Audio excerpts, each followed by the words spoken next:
गुरुला काही नवर केला नाही. कोणा म्हटलं महानतगी बाबा जिंदगीनं त्या परमेश्वराला म्हटलं. आणि आपल्या कुटुंबाचं दुःख नसतं झालं आपण नाही म्हटलं काही. बरोबर झालं का? बाबाच्या कुटुंबाने सुखी समाधानी झालो.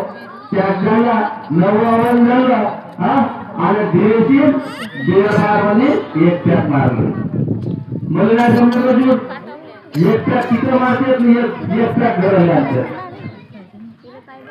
हा आणि दारू पेण्याच्या मुलीने समजलो दारू पेताना गिलास बरोबर पॉपर जे काही पेत असतील ते तिथे पेते तो सोबत खिशात टाकून आणते.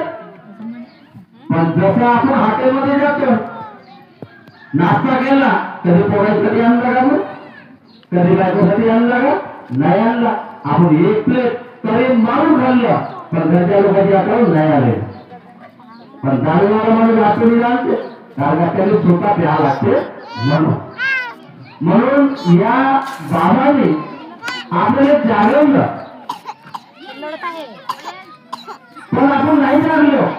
कारण बाबाने त्यावेळेस सांगितलं होतं अगर भगवान को जानना है अगर भगवान को पहचानना है तो भगवत का एक चर्चा बैठक.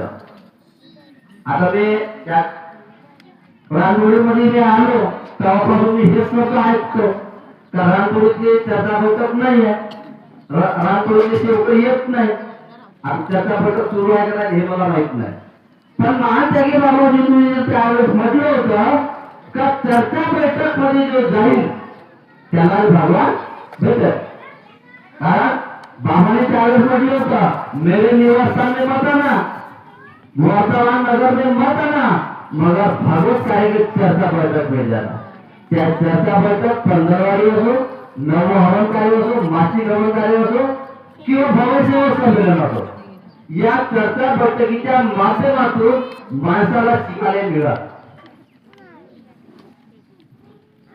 कारण विषय कसा आहे मराठी शाळा आणि इंग्लिश शाळा फरक पडला.